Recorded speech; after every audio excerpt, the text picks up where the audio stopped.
Technical University of Sofia is the largest engineering education and research center in Bulgaria.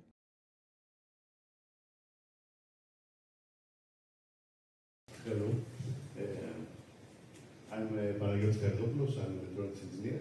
And first of all, I would like to thank Technical University of Sofia for accepting our article for presentation in this conference.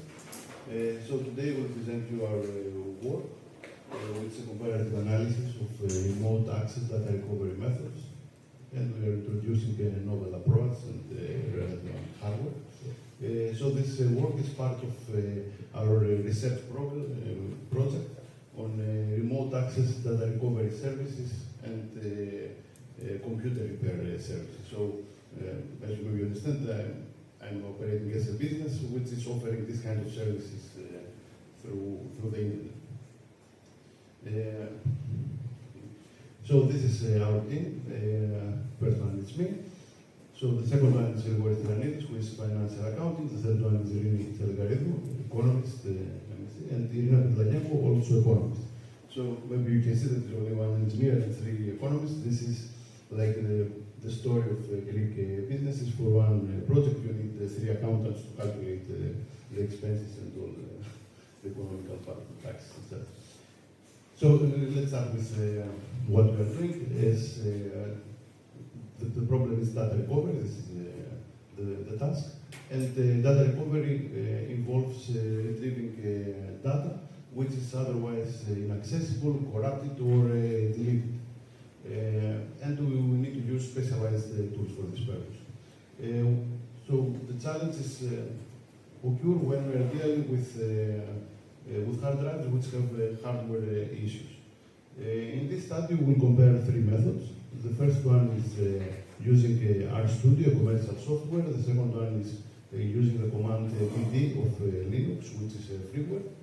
And the third one is our proprietary method, which we developed through this project, through this work. The contribution of our method is that we successfully recovered data remotely through internet from cases where hard drives had hardware issues, not just minor. Okay, I will find it later. So this is the challenging part, and this is where we focused. If we can work with these cases, because the existing methods which offer this remote access service have this limitation. If the drive has some hardware damage, it means that the technician must access the drive physically to solve this problem and then to proceed with the recovery. So it's not possible to do that without physical access to the drive. So this is where our method was focused. So let's analyze briefly these three methods. The first one is using RStudio. It's commercial software. It's very well known. And it also includes remote access capabilities. So the software includes this feature already to be able to recover the data from the technician can be remotely. The second one is the Linux DD command. This is an imaging tool. It can clone completely the drive to a new one. And again, if you have remote access to a system which operates in Linux, you can run this command on the customer's computer. And the third one is our method, which combines specialized hardware, which is called CS Remoter. It's not the trademark yet, we'll name it later. And it allows remote access data recovery, and as we see, from hardware. So what is our hardware? It includes a microcomputer, so a small computer, practically this means, which among other peripherals also has a SATA connector, an extra SATA connector, this means, and a USB to SATA interface. So we connect a new hard drive, which has to be equal size or bigger of the damaged one on the SATA connector. And then the damaged hard drive is connected to the USB to SATA interface. But we provide the power supply from an external power supply. So we need one more power supply to provide power to this hard drive. So the computer also controls this extra power supply, which is connected to the damaged medium, and it is also monitoring the data flow during the recovery process. So the software part, we focused on using as much freeware software as possible, so we are using Linux software. So using some specific commands, we can control, can precisely control from which part of the disk the system will be reading data. We can give exact address, and the software features. This is also combined with hardware and auto restart function. So we have a relay which can control and can cut the power to the hard drive and restart the disk when the system notices that the data flow is stopped. This is very critical, as you will see a bit later, because it appears in certain hardware issues. So the unread areas are mapped, and after we complete the first circle of reading, the software attempts to recover the data from these unread areas multiple times until it reads them or it completely fails. So in order to confirm our system, we arranged collaboration. We collaborated with a Chinese company located in China, in Shenzhen. And they provided 118 programmatic hard drives. So let's define what means programmatic. Programmatic means that these drives, they once connected through the USB interface to the computer, can be recognized by the operating system. So the operating system will understand that the hard drive is connected and will also recognize the size and the type of the drive correctly. But it's not possible to access the data. So it's not just these are not just cases where the user accidentally deleted the data or deleted the partition. So we have real data recovery cases here. It's not something that someone can do by himself with the software. But it's not these very difficult hardware cases where the drive is making a clicking noise, it's completely dead, or so it's like let's say this easy hardware and not hardware cases for data recovery workshop.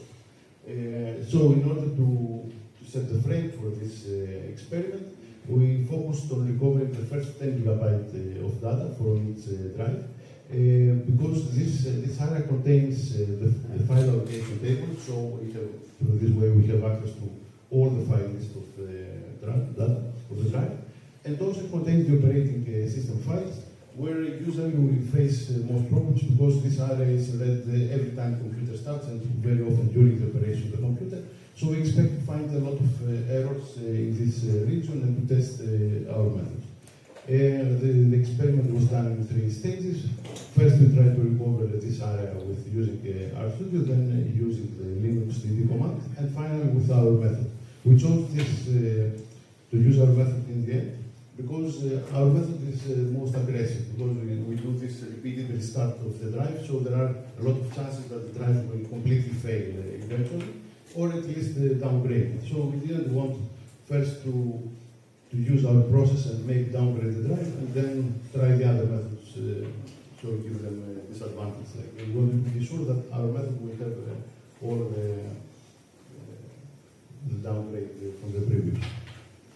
So here is the most interesting table. So through this process, we identified 18 drives which had minor hardware damage. So this minor hardware damage means that they either had some head of the drive was starting to fail, or some electronic components of the drive were starting to fail. So normally, this, in order to recover data from this drive, we would have to replace this part in our workshop. Otherwise, as we see from the percentage, so the first column shows what percentage of data we managed to recover using RStudio, the second what we recovered with Linux, DD command, and the third with our method. So here it's interesting, the results are interesting if we check per brand.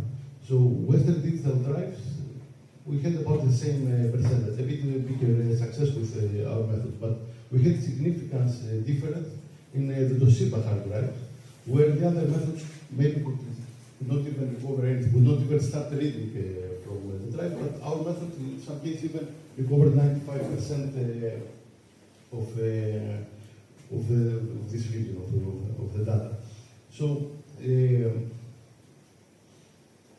it's also interesting with the Seagate drives, whereas you see the other method didn't recover anything, but we got like 12% or 6%. So this doesn't seem very big percentage, but if this hard drive belongs to, let's say, to some photographer and has a series of weddings there, even 6% of recovered data can be considered successful if the customer has what the material that they need.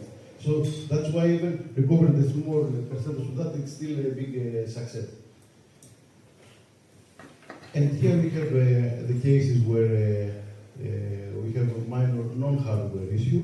So still the drive is damaged, has some corruption, but it's not just deleted, as I said. So here we see that all three methods gave about the same results.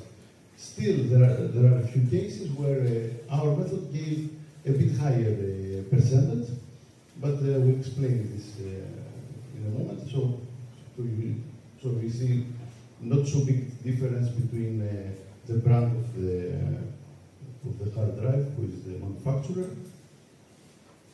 Here again we see the same tables from the same cases, and then here we can see, like, visualize a bit better what it means this difference. So in the hardware cases, this is more clear, this figure, where we see the amount of data that is recovered, so it's more visible. With the Linux method, we got nothing, but with our method, we got almost full portion of the data. So, and again, here we visualize the cases where it was not hardware. So here I'd like to analyze why this is happening, how actually, because maybe it didn't explain very well how this method works. In many cases, when we start this data recovery process, the system, the software, gets stuck in a certain position. Can be even in the beginning of, so if you are using the Linux dd command, it will start reading, but it will be reading nothing. It will be starting 0 in the beginning, as we saw in the previous case. It doesn't move on at all from there. And we don't have a way to get it unstuck, to tell him to move on. This is how these commands is designed. Then with the RStudio software, we have a way to tell him to go a bit further and start recovering data from another location. But this is a quite time-consuming operation. So we need to stop the recovery process. First of all, we need to start it, which takes a few seconds or even minutes, in this case, in the hardware case. Then we need to tell him the software to stop, which again takes some time. And then we need to, if we want to restart the drive, we have to remove it and connect it again, start the software again. So all the process from starting from one point and then starting from a later point can take like 5 minutes or even more than this. So it's not so practical to do. Our method is using this, is operated through Linux. So the drive is recognized almost immediately after it's connected on the system. So this is an advantage of the operating system. And the command can start very fast, like in a few seconds. So once we start reading from an area, if the program gets stuck to a certain point, because it will get stuck in a similar way, the system which is monitoring the data flow will recognize that now we are not, through the USB port, we are not reading anything. So it will restart the drive by cutting the power from the external power supply which we are using. We will cut the power, and then we give power again. So practically we are resetting the drive, we are restarting it. And in the next circle, the system, for this image of this experiment, will tell, the software will tell the system to start reading the data 15 megabytes later from the point that it got stuck. this works very good with the Toshiba drives. So in many cases, we can read a few megabytes, like 100 megabytes. So by moving 50 megabytes from the point that we got start, every time we are reading a little bit more from the drive. We are, at the same time, we are mapping the areas that we haven't read. So when we finish with all the drive, we can return back, but now we are returning to a bit different point, because we have already read something. So now we get stuck somewhere else. So by repeating this process, eventually we will read the maximum of the drive, so whatever can be read from the drive will be read. The thing is that in order to do that, we have to restart the drive countless times. It's not possible to do that manually. It's not possible that some technician will be monitoring this drive and every 5 minutes or 5 seconds do this operation. But if we do it automatically with this system, it doesn't matter how long it will take. Because we are delivering this system to the customer who has the data, so he can put this system running in some corner of his house.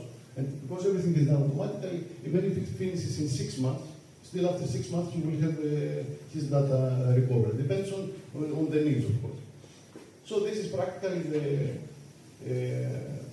the theory behind this system, and through our experiment we confirmed that it worked. Of course, recovering 10 gigabyte and recovering 10 terabyte, it's a bit different process. So still we have a margin to improve some things, and this is part of our future work. We need to improve our algorithm so we can work with these bigger drives which are coming now. We definitely need to expand to a wider range of storage, because practically now this has results only in this Toshiba drive for the biggest success.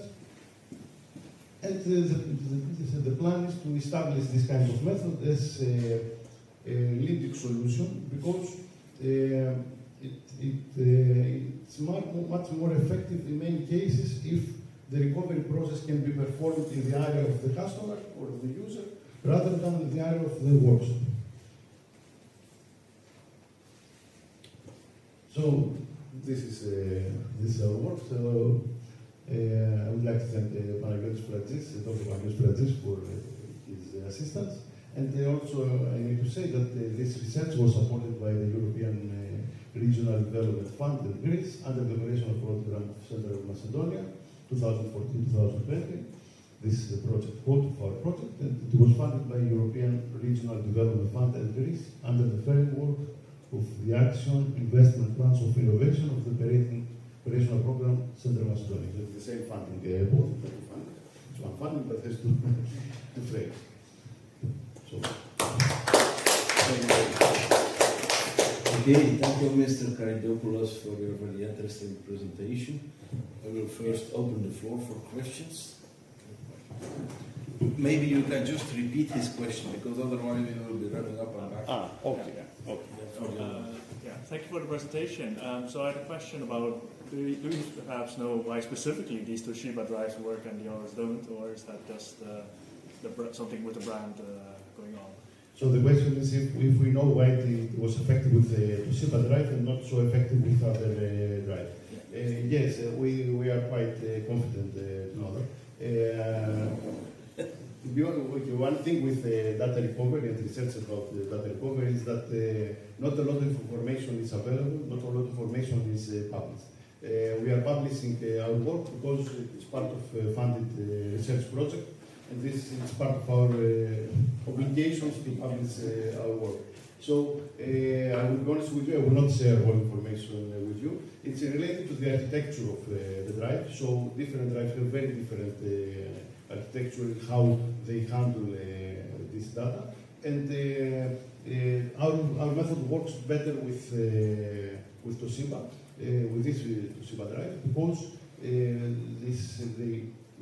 let's say it's more similar to what we are used with computers. When a computer gets stuck, we are used to say, okay, let's restart it and it will work, and sometimes magically works. So with Toshiba it's the same. They have this this microcomputer which operates the